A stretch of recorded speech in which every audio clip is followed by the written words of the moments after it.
It's hard to describe. When I take my time, I mean, this is a more typical one. They can get quite complicated, but again, it's all free flowing. And when I started each of these, I had no idea where it was going. And today we'll do one that's somewhat simpler, I think. And I can start anytime you want, and I can talk. Where can they get the book, Denis Kitchen's Chipboard Sketchbook? It's on Amazon for those of you who will support Amazon. It's certainly available on my own website, deniskitchen.com. I think Bud Plant might have it. I'm not sure offhand. I think if you Google it, it'll be easy enough to find. Okay. And then, do you sell these drawings? And where, if so, where would they want to go to get an original? Occasionally, I believe there's several on consignment right now at the Scott Eder Gallery in New Jersey. Okay. I don't know if anybody knows. It's Scott Eder, E-D-E-R. Yeah. He specializes in underground and alternative art. Cool. But otherwise, no, I don't aggressively sell them, but I do. Okay. Well, let's get started on that then. All right.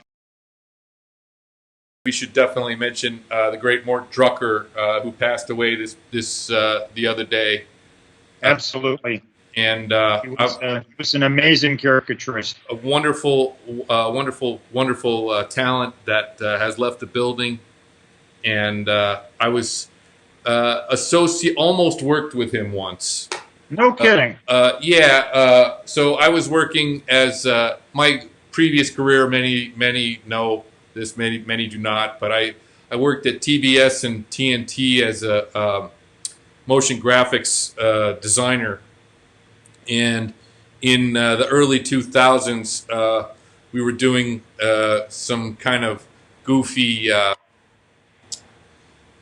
original programming, and we did a Thanksgiving special. It was National Lampoon's Thanksgiving Weekend or something like that, and we got Mort Drucker to do the poster for it.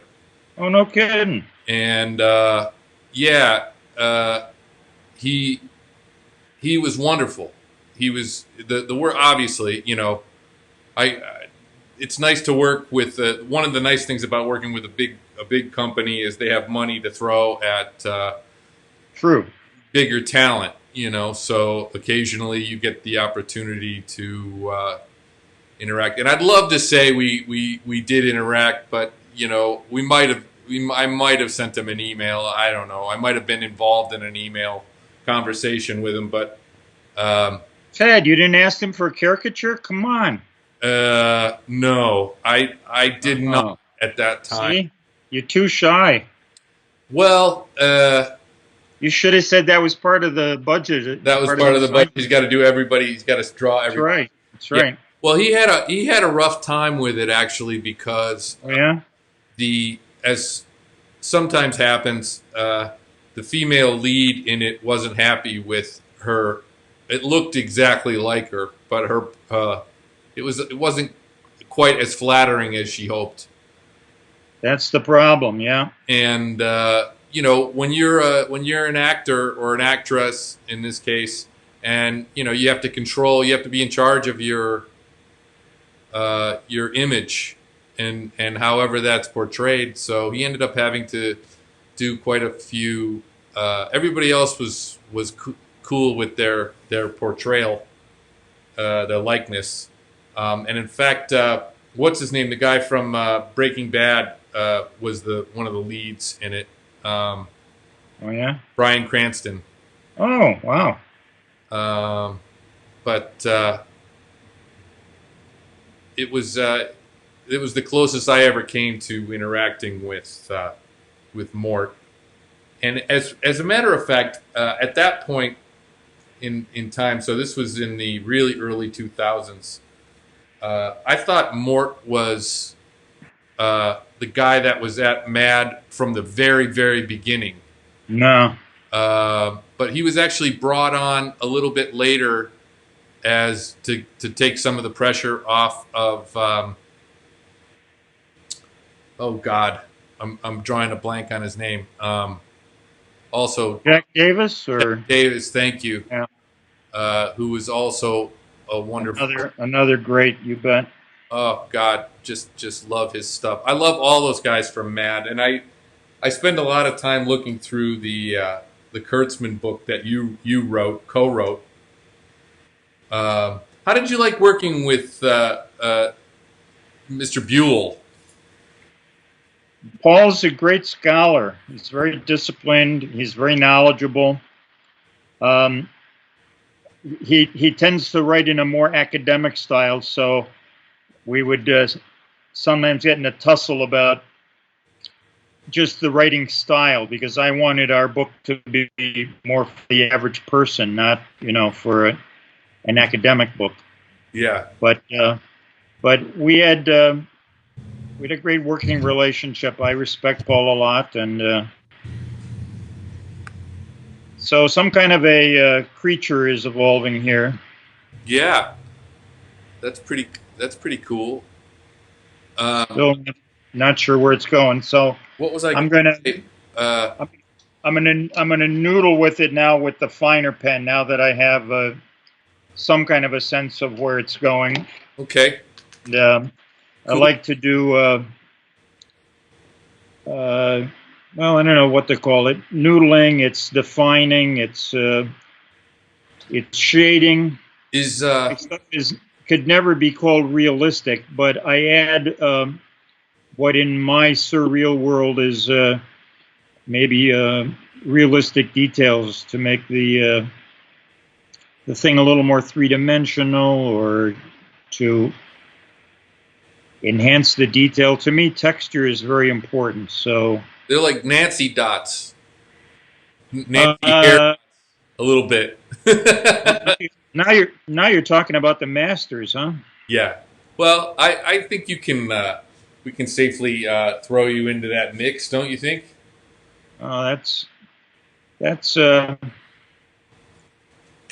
when you're evoking Ernie Bushmiller, some people would find that term of worship, not just admiration. There's a whole subculture out there, Ted. Maybe you don't know about that. Go on. It's called the Bushmiller Society. The Bushmiller Society. Yeah, it's kind of a semi-religious organization that studies Bushmiller to a degree some would find cult-like. Cult-like, yeah, I think that's the right term. Oh my gosh. Well, I always liked Nancy, but I think you need to be Sue Borchek is she's telling us to be careful and be quiet. Sue Borchek, wow. There's a flash from the past. She's like, shh. She wrote that. Shh. I believe. What society is she?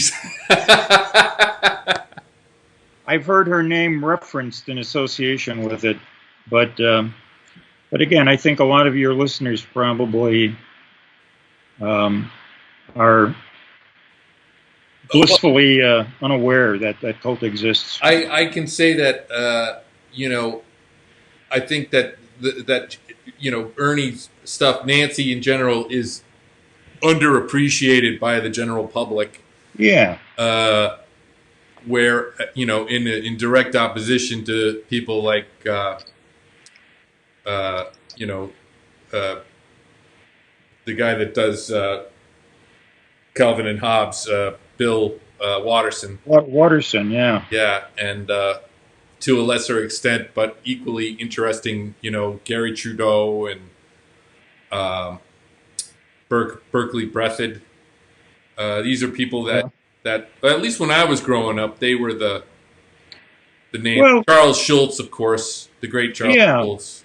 Yeah, I mean, these are more your contemporaries. You can't let, just because I'm your guest here, we can't let this wallow too much into the geniuses of the past. We can discuss multi-generational artists on your show. Yeah.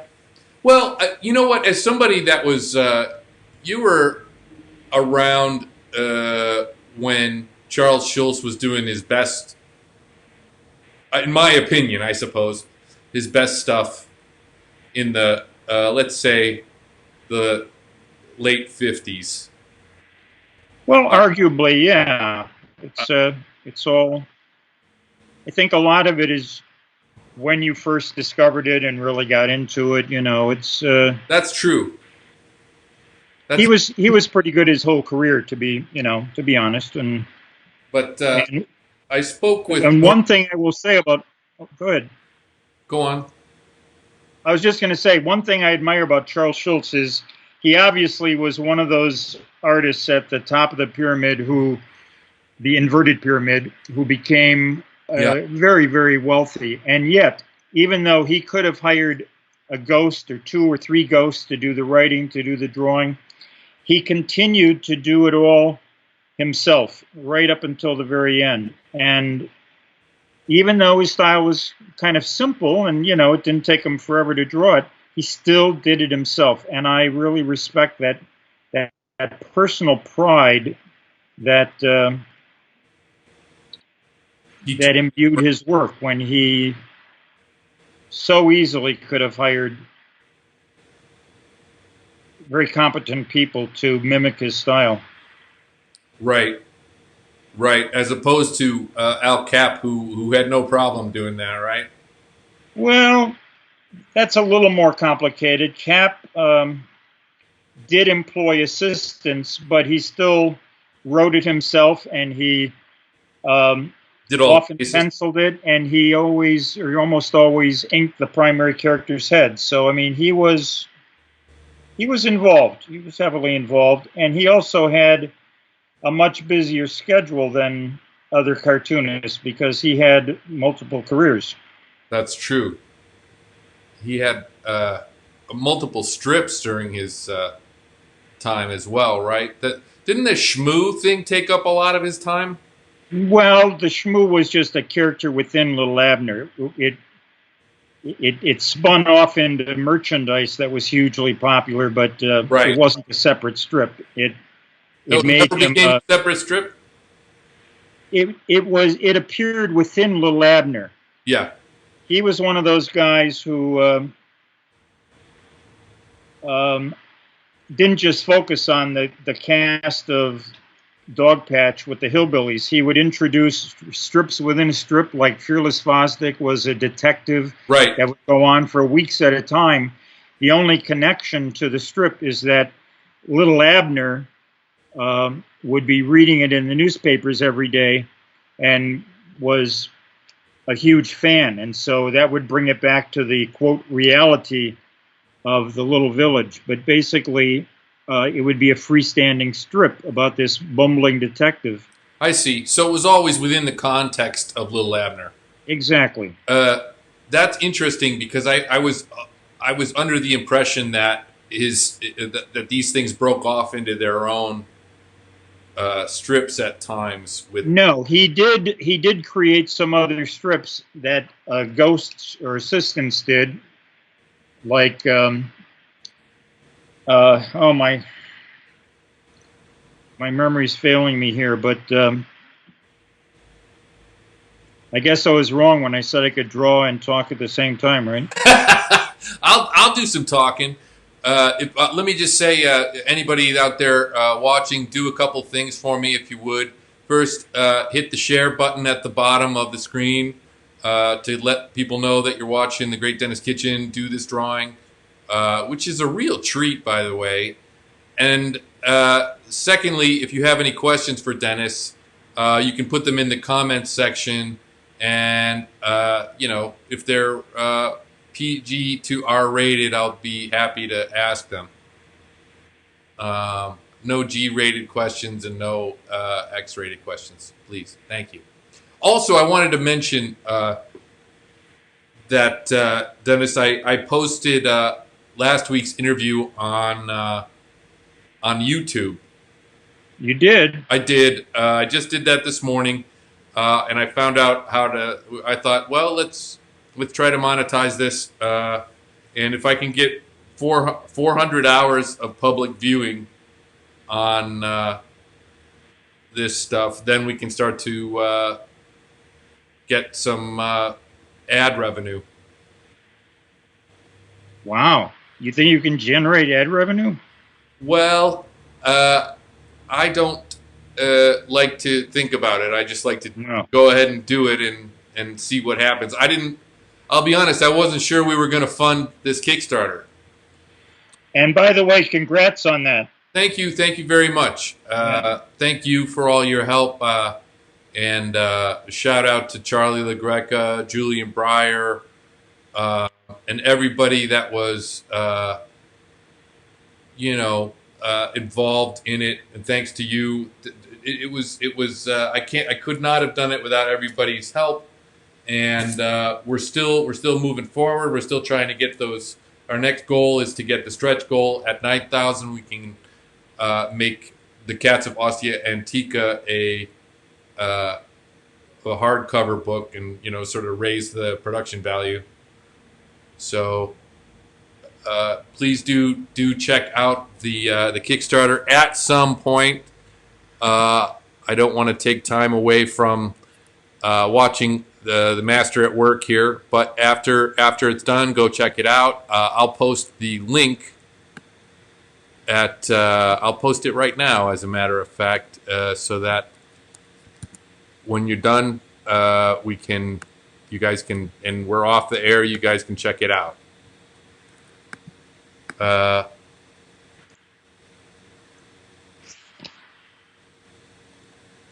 Okay, so Mark Bizuski, who is one of our, he was in early as a backer.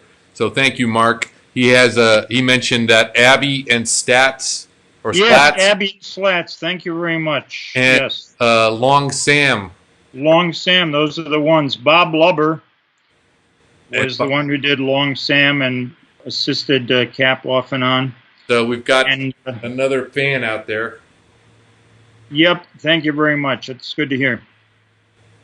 I actually have. I went ahead and bought an Al Cap original Little Abner strip from 1944, I believe it was. Oh, good.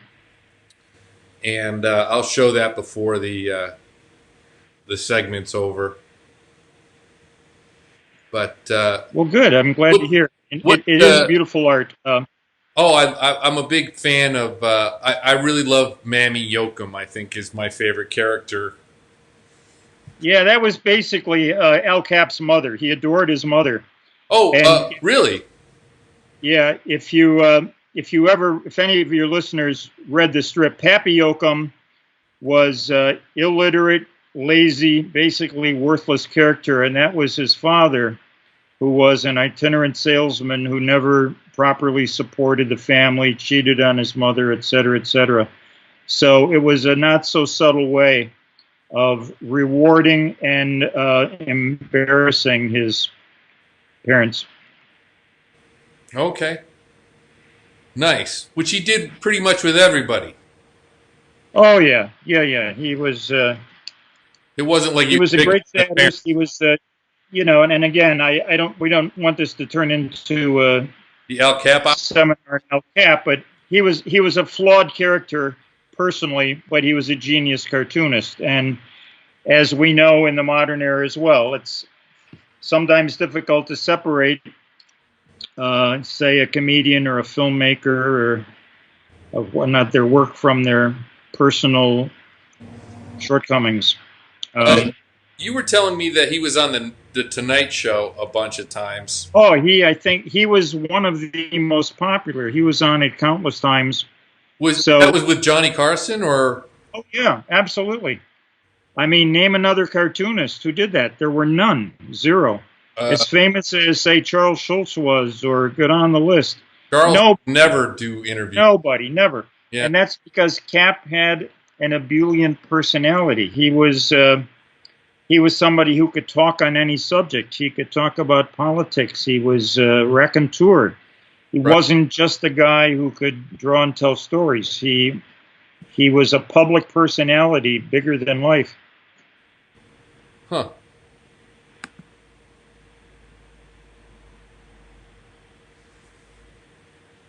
I've looked on YouTube for him on the Tonight Show, and I have not been able to locate an I'm not sure why. I'm not sure why. I mean, but I would love to. If somebody knows of a link out there and you want to post it to me on the comments section, I'd love to. I'd love to check it out. I really don't have a good sense of how this guy acted on camera. he had an unmistakable laugh. Go. Can you do it? No. No. Okay. Good. That's fine. He was the kind of person who laughed at his own jokes, for better or worse.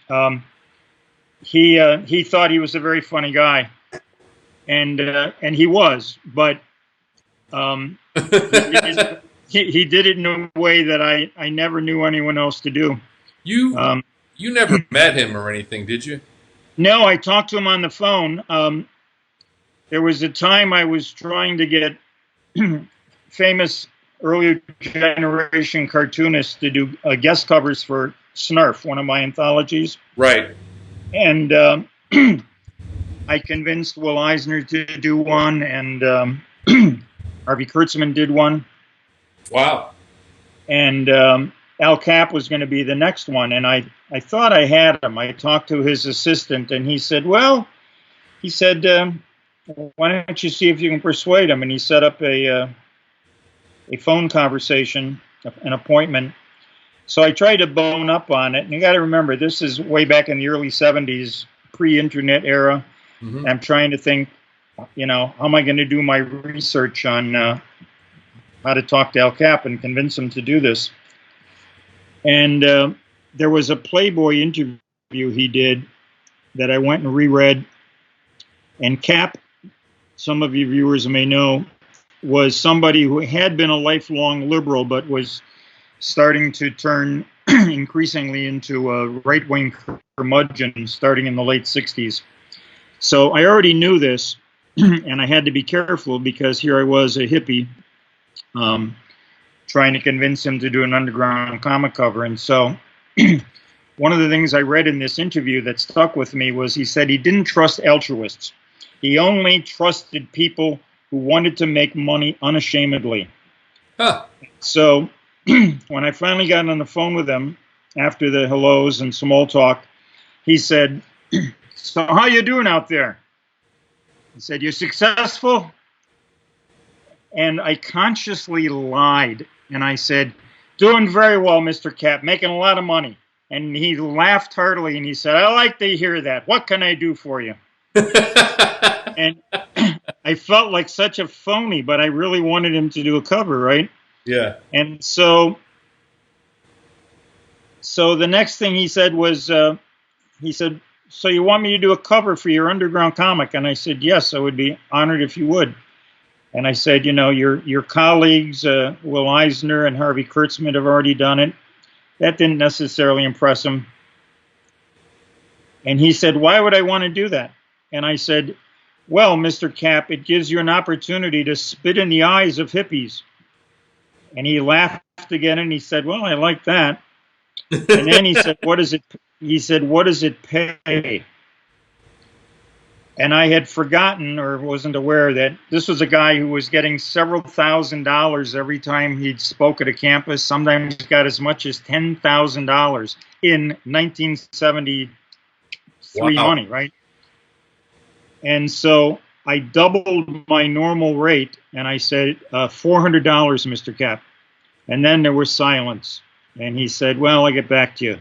And that was the end of the call. And I realized what an idiot I was, because for him it was about the money. And what I should have said, that I kicked myself for many times, was he was a real publicity hound. And he was a master of it. And what I should have said was, Mr. Cap, this will get both of us a great amount of publicity. You for the irony of it and, whatever you come up with. And me, I'll just get some national press I wouldn't normally get. And we'll both win. But I didn't think to say that. And so basically he never called back. That was the end of it. I can't tell you how many times I've had conversations on the phone, and afterwards said, "If I'd have only said." Yep, exactly. You know, but I imagine that you've had more successful calls than I. Oh yeah. But you Yeah, bring you up a can't win them really all. you bring up a really interesting point. You know, the generation gap that existed in the '60s and '70s was way more palpable. Maybe there's something approaching it today with millennials and people of my age or boomers or whatever you want to call them. But there was a real disdain, mutual disdain for like it was very it was huge. It was there. People of a certain age hated hated the hippies and so on. But you managed to have a relationship with Will Eisner and several other. Well, yeah, Stan Lee. Stan Lee, that's right. Yeah, you did the comics. Milton Caniff. You're a Marvel published author and artist. And like what's different about you from, let's say, R. Crumb, who or Jay Lynch or these other guys that were out there that doing their thing, but they could have never approached Stan Lee. Well, I'm not sure. I guess I was bold and I was unafraid to reach out. In those days, you got to remember, again, it's pre-internet. And so I'm writing letters. And one of the things I always did right from the very beginning is I always tried to have cool letterheads. Huh. Today, nobody. I bet not even Tinto Press probably has a good letterhead. But in my day, I have a letterhead. I don't know if it's any good. All right, we'll work on it, Ted. Okay. I'm going to take this drawing that you have, and I'll put that on my letterhead. All right. Point is, Stan, I'm sure, got a lot of fan mail. What stood out with me was, first of all, I sent him comics, and mostly, 99.9% of his mail was probably just pure fanboy stuff. So I sent him a comic. So he saw I was entrepreneurial, and so that was different. And I was just a regular guy, and we joked.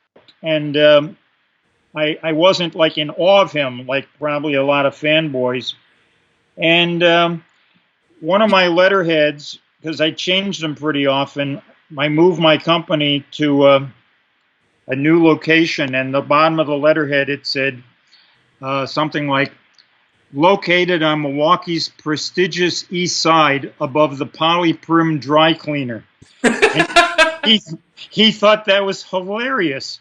That that sounds like something Stan Lee would write. Yeah, I guess. So before long, he was like offering me a job, which I couldn't believe, because there was a point in my life, I'd have died to work on Marvel. But at this time, I had my own thing going. I enjoyed owning my own company, having complete freedom, and so I just I said, nah, thanks. I'm flattered, but I said I'm not interested. And I think that also baffled him and amused him because he didn't get told no very often. Yeah. And so I intrigued him on some weird level. Interesting. But then, in an ironic way, he saved my company because maybe a few of your listeners know this, but in 1973, Underground Comics had their first big crisis. We call it the crash of 73. Huh. It was when a combination of things, but in large part it was because the Supreme Court redefined obscenity, and they threw it back into the local jurisdictions to determine what was obscene. And normally, you'd say, well, why does that matter? Except our main distribution system was head shops, and head shops were already vulnerable because, let's face it, in those days, most people running local governments were not pot smokers. They knew hippies and long hairs and disreputable types were going into these shops, but they didn't want them in their neighborhood, so they're always looking for ways to drive them out of business. Well, suddenly the Supreme Court gave them an excuse, because they could go in and under the new rules of local determination, they could say, you're selling some obscene comics here. Oh. And so what happened was a lot of the shops, realizing that, they just stopped selling comics. And so that was a real crisis we had to deal with. And about that time, as I was pulling my hair out and my partner and I were like, we're not going to survive this maybe, Stanley offered me a job again. That was in late 1973. And for the first time I said, well, why don't we talk further, Stan? So he flew me to New York, and we tried to figure out if there was a way we might be able to work together. And the other thing that was going on was Stan had been talking to colleges, and keep in mind, he's a middle-aged guy at that time, and he's trying to... He was the middle-aged guy in the 50s. Yeah, he wants to appear that he's hip and with it, so when he's talking to college kids, he has credibility, right? So he figured if he could make a deal with the underground cartoonists, that would be a nice feather in his cap, basically. And so to me, that was a little bit of leverage when I went to visit him. I knew that while I probably needed his help at that point, because I probably was seeing my company getting very shaky, at the same time, I sensed that he really wanted to do this deal. So he was willing to concede more than he normally would. And the timing was perfect, too, because Martin Goodman, the publisher of Marvel for decades, the founder of it, had retired and gone to Florida and put Stan in charge. So for the first time, Stan's actually making business decisions. Huh. And if I had gotten him maybe a year earlier, he wouldn't have been calling the shots.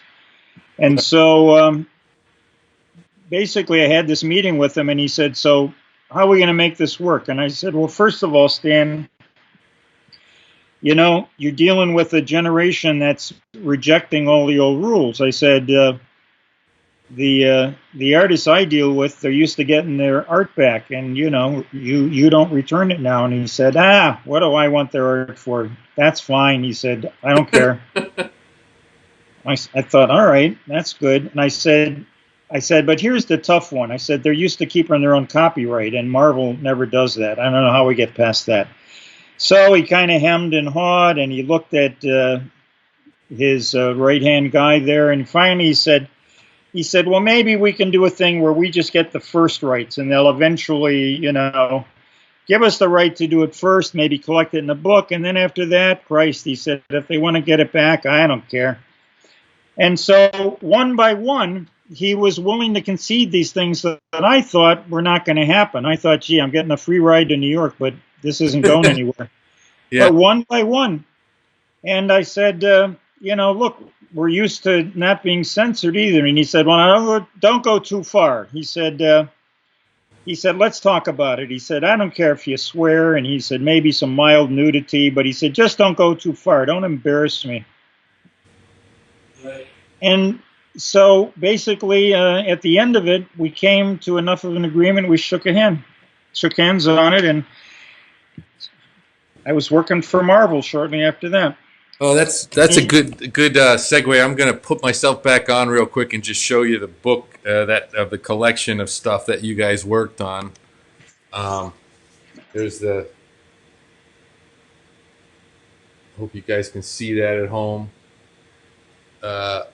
And this was what years were these?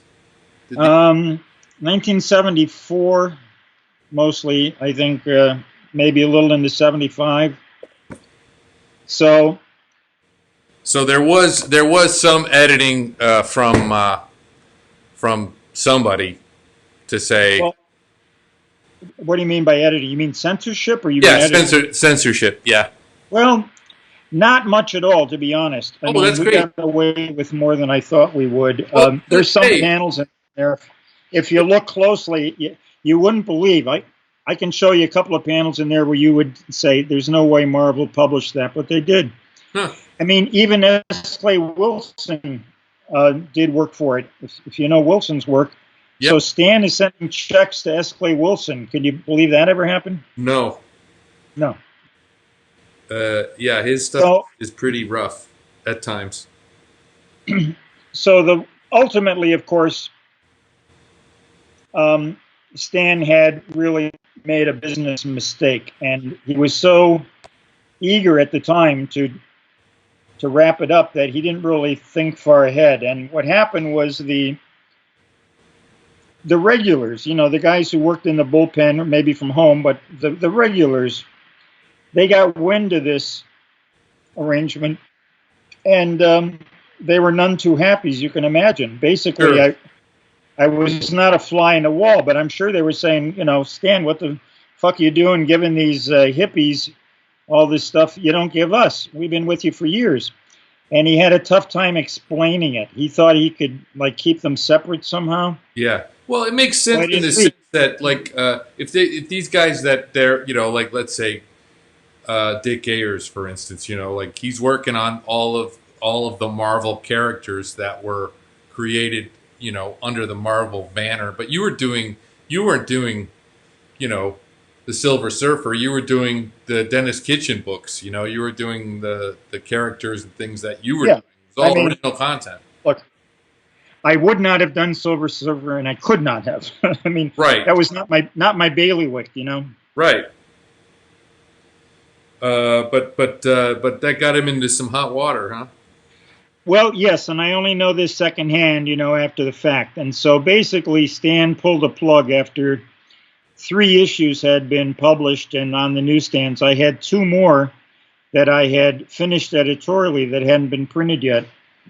And so after he pulled the plug, I mean, I thought I was fired, basically.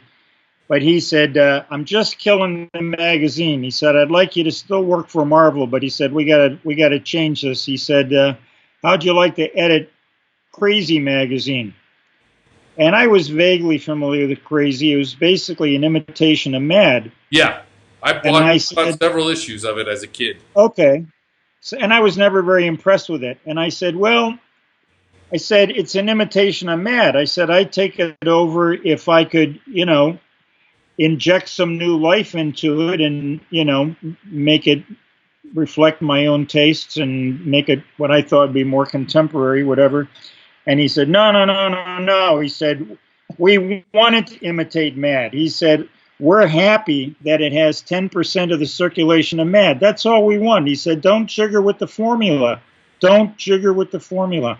And that's when I realized, okay, if I do that, suddenly I'm just another Marvel drone. I am not true to myself. So at that point I said, no, I'm sorry, Stan. It's been great working with you. I hope we can stay pals, but I have to say no. Wow. And so even despite that, and it ended amicably enough, but there were these 2 issues left in the can, and I said, well, what's going to happen to those? Are they just going to stay in limbo forever? And he said, I don't want to do them. He said, you can do them if you want. And I said, really? And he said, yeah, go ahead. He said, I don't care. We already paid for them.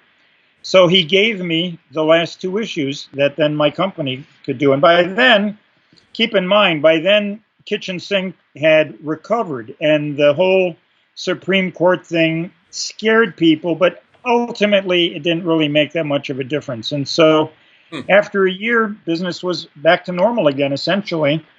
That's great. And so I ended up, he paid me at the time. I recently, actually, I did the, the inflation chart. Uh-huh. So back in 1973, he paid me $15,000 a year to edit 1 quarterly magazine. I looked it up on the inflation chart recently, and it was close to $90,000 today. Wow. To do a quarterly, which is, to be honest, I was overpaid. But it allowed myself to come off of my own company's payroll, and that helped it survive. So if it had not been for Stan Lee, it's questionable whether Kitchen Sink would have gotten, out of that jam. Out of that hump, yeah. You think there people are, in today's situation? I just read an article that Noah Van Sciver had published. And I think we're going to have to end in a couple of minutes here. Yeah, and actually, I think it's close to done. Cool. So it ended up some kind of creature. I don't know. Yeah, it's kind of gargoylish, cycloptic thing. I like it. Yeah. And wow, I'm really impressed with your abilities, sir.